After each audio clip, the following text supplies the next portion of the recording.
Untuk menentukan gerak dasar pohon secara surrealisme atau gerak pohon-pohon ini, karena dia ada elemen penambah batu ini, maka gerak dasar pohon itu ditentukan dari mulut.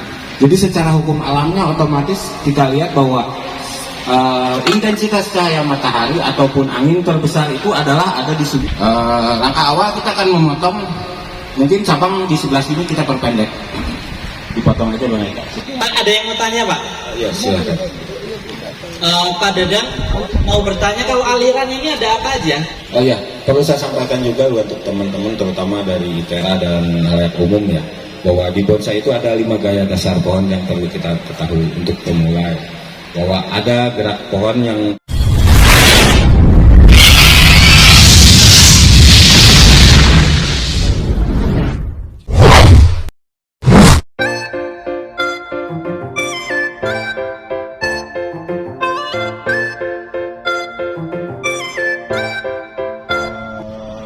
larikan ke aliran surrealisme ya.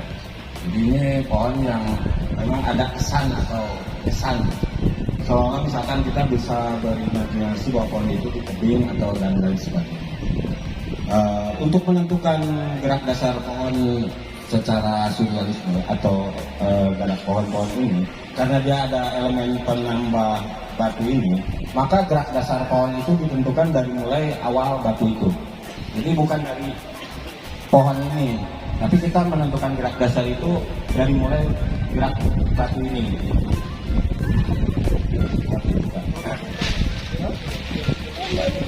Kami dengan Bang Firman sudah menemukan bahwa sudut pandang terbaik daripada pohon ini Mana yang harus terkuat, gitu ya, yang kita akan tentukan.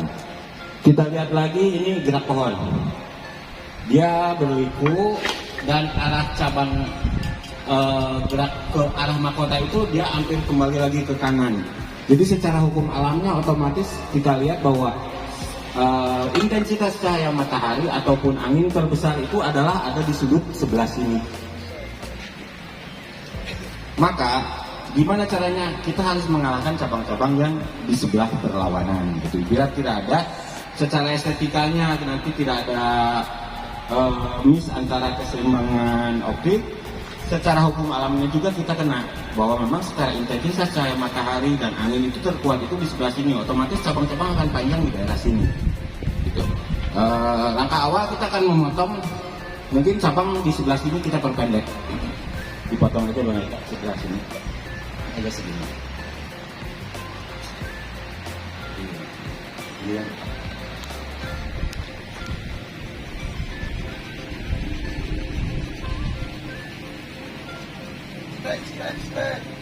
Nah, ketika kita potong ini, kesan poningnya sudah ringan ya, tidak beras gitu. Nah, nanti kita akan pruning dulu pohon ini. Pruning itu istilah pruning itu memangkas daun. Tujuannya untuk mempermudah pekerjaan dan juga biar lebih detail kelihatan, juga untuk meremajakan daun itu sendiri gitu. Biar nanti ketika keluar, dia tetap tumbuh sehat dengan tunas-tunas barunya.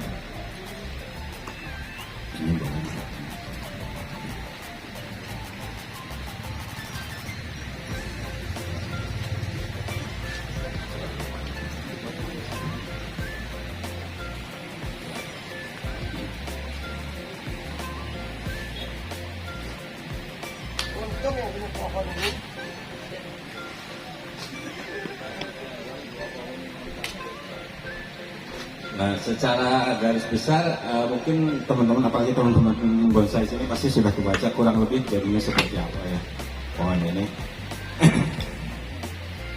Kita pruning dulu ya. Nah, konsep surrealisme ini karena tidak tadi kita bilang bahwa ini berbeda dengan naturalisme. Kalau naturalisme itu kita mengadopsi suatu karya yang sehari-hari itu kita biasa ketemu di alam kita gitu ya. Jadi bonsai itu seperti apa sih? Miniatur pohon di alam kan, pohon tua di alam. Kalau aliran naturalisme di Indonesia itu seperti apa? Ya rata-rata rindang lah, pasti negara tropis itu kan rindang ya. Supaya airnya bagus, mataharinya penuh, tidak pernah mengenal musim gugur, tidak pernah mengenal musim salju, otomatis supaya air yang bagus. Kalau pohon-pohon ini biasanya memang gaya-gaya pohon seperti ini kita temukan di Indonesia juga, ada daerah-daerah yang pohon-pohon bergaya seperti ini biasanya di tebing seperti itu, bukan di tanah lapang gitu. Jadi gayanya juga kita nanti akan sesuaikan gitu. Soalnya kalau dikerjakan bener-bener ini nggak selesai 3 jam.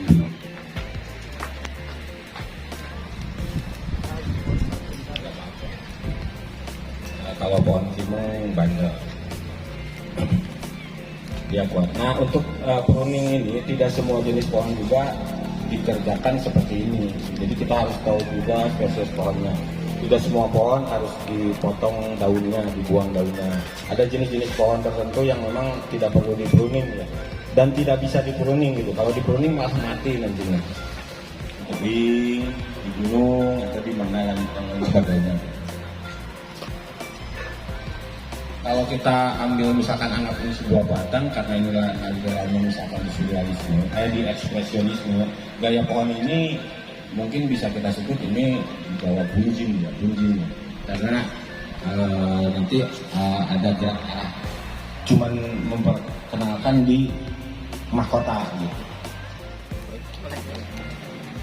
Baik, sembari teman-teman di sini dari Pak Dadang dan Pak Firman membuat pohonnya, mungkin ada yang mau ditanyakan sembari melihat proses teknik pembuatan bonsai ini.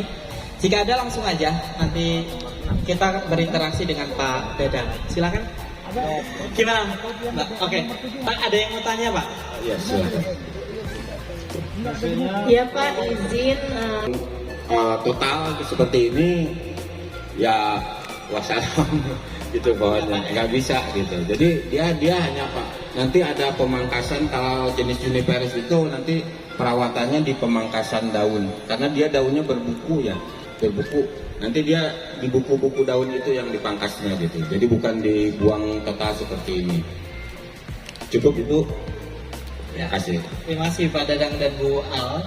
Ada lagi yang mau bertanya mungkin sembari kita menyaksikan? Pak Dadang mau bertanya, kalau aliran ini ada apa aja? Aliran naturalis, Naturalisme, ada ekspresionisme, ada surrealisme, dan ada bonsai panorama. Jadi aliran itu ada dibagi 4. Baik. Ya, saya hanya tahu beberapa saja. Oke, terima kasih Jadi Pak. kalau saya jabarkan sedikit ya, kalau aliran naturalisme itu adalah mengadopsi karya-karyanya itu mendekati alam. Jadi betul-betul mengadopsi karya alam gitu ya. Jadi banyak pohon, karena di kita itu negara tropis mungkin ya, di Indonesia, makanya di kita banyak yang digemari pohon-pohon yang akar itu mengelilingi ke segala arah, cabangan komplit. Sekarang banyak yang bilang bogel kayak gitu ya. Karena memang di alam tropis memang suplai matahari dan airnya sangat kuat. Airnya memang rata-rata arah akar itu dia ke suplai makanan yang banyak, akhirnya dia sempurna merata gitu. Seperti itu. Lalu aliran ekspresionisme adalah terobosan-terobosan daripada seniman-seniman bonsai di era dinasti Tang kalau nggak salah dulu ya, di Cina sekitar tahun 600 sekianan, bahwa dia lebih berekspresi lagi gitu, bahwa pohon itu tidak hanya sebatas begini bentuknya gitu. Oh ya, perlu saya sampaikan juga untuk teman-teman terutama dari ITERA dan halayak umum ya, bahwa di bonsai itu ada 5 gaya dasar pohon yang perlu kita ketahui untuk pemula. Bahwa ada gerak pohon yang gerak gayanya disebut itu gaya formal, yaitu tegak lurus. Jadi si pohon itu dia tegak lurus, formal itu. Jadi arah percabangannya itu hampir mendekati sempurna, merata keliling antara kiri, kanan, dan sudut kiri, sudut kanan, belakang kayak gitu ya. Nah, formal itu biasanya pangkal batang dengan titik tajuk atau kanopi itu dia sejajar, dia lurus gitu. Lalu yang kedua itu gaya informal. Gaya informal itu tegak meliuk. Jadi dia meliuk-liuk, tapi arah mahkotanya tajuknya itu kembali ke tengah lagi. Itu disebut informal. Lalu yang ketiga ada gaya slanting. Jadi gayanya miring. Jadi tajuk mahkotanya itu tidak sejajar dengan pangkal batang, pangkal bawahnya gitu. Jadi ada apakah di sebelah kiri atau di sebelah kanannya pangkal batang. Lalu ada gaya semi crescit, yaitu setengah menggantung. setengah menggantung itu biasanya si arah cabang, posisinya cabang terbawah itu sejajar dengan bibir pot. Sejajar dengan bibir pot itu disebut dengan semi casket. Lalu ada gaya casket, yaitu gaya air terjun, di mana ada cabang atau mahkota yang berada di bawah bibir pot. Nah itu. Nah terus gaya-gaya yang lainnya itu seperti bunjing, upstyle, atau connecting root dan lain sebagainya, yaitu adalah gaya pengembangan. Itu dari dobrakan seniman-seniman muda yang pada saat itu pengen mengekspresikan bahwa bonsai itu tidak hanya seperti ini saja gitu. Nah, lalu makanya dibuka aliran-aliran itu untuk memilah-milahnya gitu. Biar sudut pandang kita itu tidak sama gitu. Perbedaan tapi untuk mencari satu keharmonian gitu. Itu gitu. Jadi cara menilai antara pohon ekspresionis, naturalisme ataupun surrealisme itu pasti berbeda-beda gitu. Jadi tidak satu pada sudut pandang yang sama. Ketika kita menilai seorang yang satu pohon yang natural. Jadi sudah kita bentuk begitu, atau seperti ini kan mungkin saya tidak tahu umurnya, tapi sepertinya sudah besar gitu ya, baru kita bentuk. Jadi ada nggak sih yang ideal, atau misalnya kita kalau tahu umurnya mungkin ya, kalau kita menanam memang apa seperti itu Pak? Kalau untuk menghasilkan, kita bicaranya karya bonsai ya Bu ya, berarti kalau untuk sebuah karya itu tetap Bu, di mana unsur-unsur bahannya itu, materi pohonnya itu yang sudah memenuhi persyaratan. Dia sudah punya cabang, dia sudah punya anak cabang, itu lebih bagus. Tidak tergantung berapa usianya, karena kadang-kadang gini Bu, kalau kita dapat dongkelan di alam misalkan ya, kita dapat dongkelan di alam, kita betul. Ketika sudah hidup dia sudah mulai berbatang, sudah mulai ada kayu ya Bu ya, sudah berkayu, nah baru kita arahkan biar pohon itu punya gerakan sama, biar bergerak. Apakah nanti kita mau dibikin mau ke aliran surrealisme, naturalisme, atau itu tergantung nanti Ibu.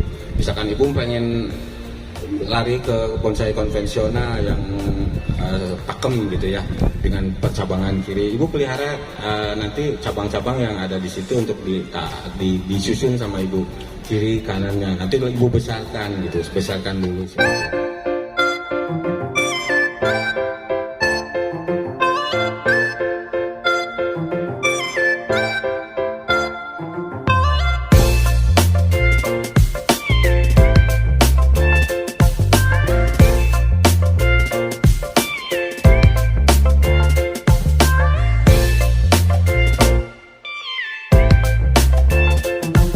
Bapak bertanya lagi, kalau sebagai pemula apa Pak nih peralatan yang harus kita punya Pak? Oh iya. Sekalian ini boleh nggak Pak adik-adik mahasiswa nyoba ngeliuk-liukan diajarkan oleh ahlinya langsung nih Pak? Cobaan dari di kafe mungkin ya? Dari pohon kimon. Juga Mas Pion sudah produk, jadi karena animo bonsai di Indonesia sangat besar, Mas Pion sudah produk sekarang ini. Biasanya di toko-toko apa Pak? Pertanian? Ini di toko-toko pertanian sudah mulai ada sih, tapi rata-rata sih di komunitas gitu ya. Oh di komunitas. Kadang-kadang komunitas, tapi Trubus juga sudah punya kalau nggak salah. Oh, Trubus juga sudah punya. Nah ini namanya kawat bonsai ya Bu ya. Ada bos Trubus ya? Oh ya. Nah lalu ini ada gergaji ya. Gergaji. Oh yang produk Jepang ini kalau yang sebesar ini tuh ukurannya sekitar 3,2. 3,2 juta? Ya. Wow. Banana? Kalau gunting ini, kalau ini Cina ya, gunting ini kurang lebih 550.000. Mahal-mahal ya? Nah, iya. Tapi buat Pak Awan nggak ada yang mahal, nanti belikan ya Pak? Nah, ini Velcro ya. Nah, ini juga kurang. Kau yang Bu Nana mau ikut? Enggak. apa itu? Ibu-ibu, yang mana? Kemana aja bebas sama. Kasih yang berduri aja ya. Jangan Pak, Bapak belajar kasih yang berduri. Iya Pak, ya itu aja Pak. Enggak. Ayo. Ayo, ndang.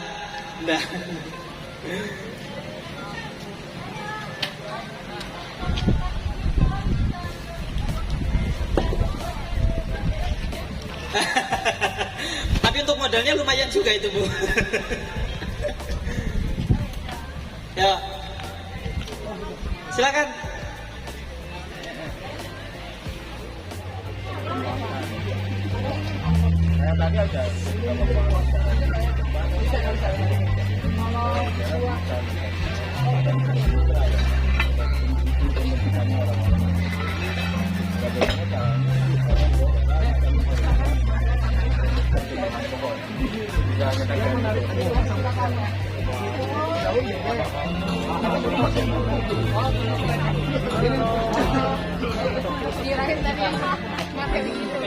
Pakai apa aja Pak? Yang gede-gede om. Saya kan kepentingan estetikanya, desainnya, jadi makanya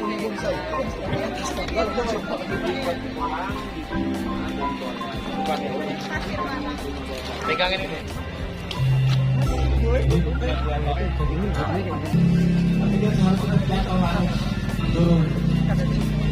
Jangan sampai ada air tergenang. Tapi kan itu akan ada semua dan lain sebagainya.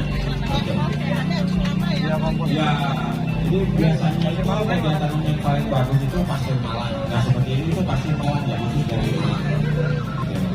itu media yang paling bagus dan paling aman buat Pasir Gunung Sugi tidak bagus kita bukan di Lampung. Pasir Gunung Sugi.